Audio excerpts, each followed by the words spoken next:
Nous allons parler ensemble, donc c'est la 8e promotion de l'école internationale de la foi. Et l'école internationale de la foi, c'est un des départements de notre campus, donc l'international campus chrétien. Donc cette première journée, autrement dit cette première soirée, nous allons étudier ensemble, et ça va être notre premier syllabus, notre premier module, ou autrement dit notre premier séminaire sur les doctrines de base de la Bible. Les doctrines de base de la Bible. Vous savez, c'est important d'avoir les fondations. Quelqu'un qui manque de fondations, quelqu'un qui manque de racines, ne peut pas avoir du fruit. C'est pas évident. Les fruits sont nécessaires, les fruits sont nécessaires, sont importants, mais ça prend racine, autrement dit, ça prend leur importance dans la substance qui se trouve en dessous, donc sous la terre. Les bases, lorsque nous négligeons les bases, alors nous sommes en train de produire ou de s'aimer une vie tordue. Dans le ministère, d'abord dans la vie, notre communion avec Dieu, dans la vie, dans le ministère, ce sont souvent les bases qui causent les déviations. Lorsque vous regardez par exemple une maison comme celle-ci, quelque part, voilà, par exemple là, il y a une fissure. Ou peut-être dans votre maison, vous avez vu qu'il y a une fissure. On peut réparer la fissure, ça c'est au vu de l'homme. Pour que quand les uns et les autres arrivent dans ma maison, voient que la maison est bien. Mais il y a un problème. Le problème, ce n'est pas la fissure. Le problème, c'est la fondation. Parce qu'elle n'a pas certainement été bien posée, ou on a négligé un élément en dessous. Et ce qui fait qu'au fil du temps, peut-être 10 ans après, peut-être un peu plus que ça, alors ce qui a la négligence qui s'est manifestée, qui s'était manifestée, alors se révèle en ce temps-là. Donc les doctrines de base de la Bible, c'est réellement important. Parfois on dit non, moi je connais déjà la personne de Jésus, ou encore les Écritures, j'ai déjà étudié, j'ai déjà fait beaucoup de choses, mais vous allez vous rendre compte que la répétition, c'est réellement quelque chose d'important. Et même dans l'Église, c'est toujours important de revenir. De revenir. Et parfois, vous allez demander à quelqu'un, explique-moi, par exemple, la nouvelle naissance. Explique-moi le processus de la nouvelle naissance. Peut-être c'est un grand bishop, un archbishop. Peut-être c'est un apôtre, un prophète, un pasteur, un docteur, peu importe. Mais c'est toujours important de revenir parce que, en tant que responsable d'une communauté, nous avons des gens qui viennent et qui doivent transmettre ce que nous savons déjà. Mais si on passe sur les hauteurs, avec les gros titres des messages, alors les gens vont prendre tous ces fruits-là et vont dire je reçois. Après ils vont finir de manger ça. Et quand ils finissent, et quand une difficulté arrive, parfois et souvent, les gens s'ébranlent. Pourquoi? Parce qu'on ne leur a pas appris à lutter par eux-mêmes, mais par contre, juste à donner à manger. Donc, donner les fondations, les racines à notre propre vie, et bien sûr, à ceux qui sont avec nous, c'est très important. Ne négligeons pas. Vous savez, même la repentance et le pardon des péchés, on a tendance parfois à penser que je suis déjà un pasteur, donc je suis arrivé, et mes péchés, bon, ce n'est plus la repentance, se regarder pour voir si dans mes pensées, mes actes ou mes paroles, j'ai dû offenser d'abord, premièrement, le Seigneur. Parfois on passe outre, on va à la recherche de quelque chose qu'il faut alors donner. Mais parfois le Seigneur veut que nous puissions nous regarder et remettre de l'ordre autour de nous, parce que, vous savez, il y a parfois des petites herbes qui poussent ici et là, et qui peuvent donner à l'environnement qui est donc le nôtre, un environnement lugubre. Donc il faut parfois repasser dessus. Repasser. Est-ce que, comme David disait, que si tu viens, tu passes par moi, tu ne trouveras rien. Et après il dit, crée en moi un cœur pur. Crée en moi un cœur pur, un esprit disposé. C'est cela la doctrine, les doctrines de base, c'est important. Donc nous allons commencer par là, parce que c'est réellement important. Et on ne peut déposer, ou autrement dit, poser une autre brique que sur les fondations. Alors, vous avez votre syllabus. Je voudrais que nous puissions regarder cela. On va lire, on explique, on s'arrête quelque part et on continue. Et si en chemin, vous voulez un éclaircissement ou que nous puissions approfondir sur un mot, vous pouvez toutefois lever la main si possible et puis on explique. Seulement que nous devons rester sur le sillon que nous traçons, qu'on ne prenne pas, c'est-à-dire que nous sommes sur la doctrine de base, et puis on commence à voir, mais le démon par exemple qui gratte, voyez, qui gratte les pieds des gens, on fait comment? Non, ce n'est pas d'abord là-bas. Hein?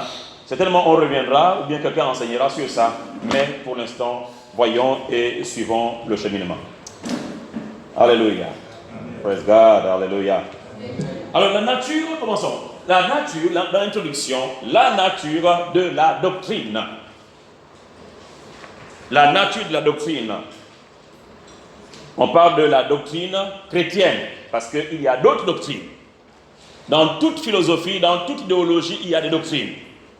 Mais là, nous venons sur la doctrine chrétienne.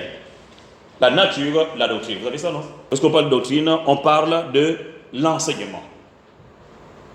Et c'est ça qui est ici. Dans le Nouveau Testament, le mot grec c'est didasko. Ok?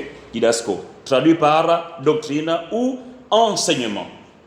Et c'est différent de prédication. Enseignement est différent de prédication.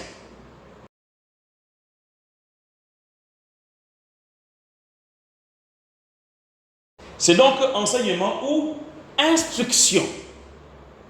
Instruction. Ça peut être défini comme les vérités fondamentales de la Bible disposées sous une forme systématique. Donc c'est une étude. Cette étude est aussi communément appelée théologie. Donc parfois on appelle doctrine, mais vous pouvez aussi entendre théologie. Et ce qui signifie littéralement, quand on parle de théologie, ce qui signifie littéralement un traité ou un discours raisonné sur Dieu. Théologie, c'est un traité ou un discours raisonné sur Dieu. La théologie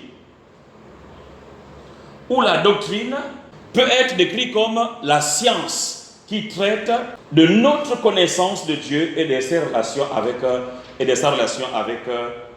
avec l'homme.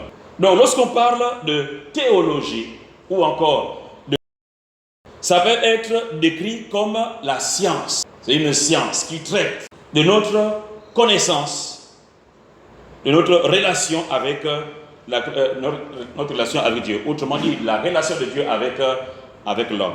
Alors pourquoi est-ce qu'on décrit la théologie ou la doctrine comme une science? Pourquoi? Pourquoi est-ce qu'on décrit la théologie ou la doctrine? Et vous savez que si on ne dit pas doctrine, on peut dire quoi d'autre? Hein? Enseignement. Donc il ne faut pas que ça soit, surtout quand on entend théologie. Théologie, c'est doctrine ou encore enseignement. Donc déjà, il faut qu'on démystifie. Ce mot-là, théologie, c'était un théologien.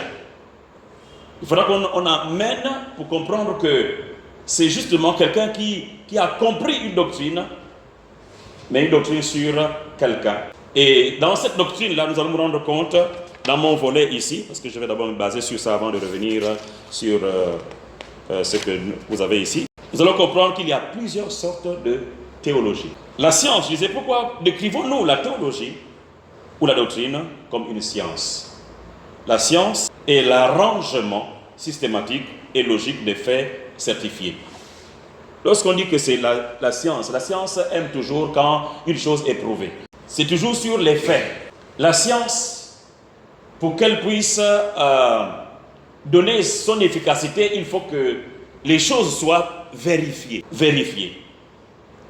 Et la théologie est appelée une science parce qu'elle se compose des faits relatifs à Dieu et aux choses divines, présentés de manière ordonnée et logique. Dieu a créé. Ce sont des faits et c'est logique. Et nous le savons. Même si certains pensent que ce n'est pas le Dieu que nous adorons qui a créé toutes ces choses, mais nous le savons. Qu'il y a un être au-dessus de tous qui a créé ce que nous voyons aujourd'hui et que nous pouvons palper. Quel doit être ou quel peut être le lien entre la théologie et la religion? On parle souvent de la théologie, on parle de la religion. La religion vient du mot grec qui veut dire relier, ou encore du mot latin qui signifie lier. Religar, relier ou lier, religar. Donc la religion présente ces activités qui viennent de l'homme à Dieu dans une certaine relation. La religion présente ces activités qui lient l'homme à Dieu dans une certaine relation. Quand je me mets donc à prêcher à l'église, je me présente là, ouvrons la Bible et je suis en train de prêcher. Je fais quoi? Ça, c'est la religion. Ça, c'est de la religion. Je fais des choses. Prions. Quand je me mets à genoux, je commence à faire. Ça, c'est de la religion. Quelqu'un qui entre là, il sait que lui, là, c'est un religieux. Pourquoi? Parce que je suis en train de faire certaines choses. Je suis en train je vais par exemple à l'hôpital, je visite. Tout ça, c'est de la religion. Les actes que je suis en train de poser, c'est donc de la religion. Mais la théologie est la connaissance de Dieu. La théologie est la connaissance de Dieu. Or, si on ne dit pas théologie, je reviens encore, on dit quoi? Enseignement. C'est la connaissance de Dieu. Ainsi, la religion est pratique, tandis que la théologie est connaissance. La religion est pratique, il faut faire, tandis que la théologie est connaissance.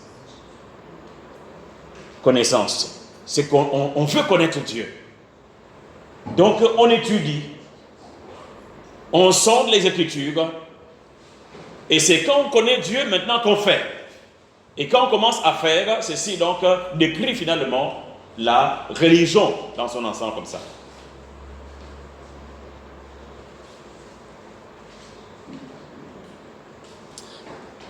La religion et la théologie doivent aller de pair dans l'expérience équilibrée.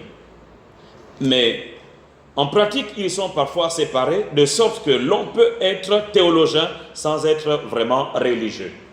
Vous savez, on peut étudier la théologie dans les universités, universités parfois libérales.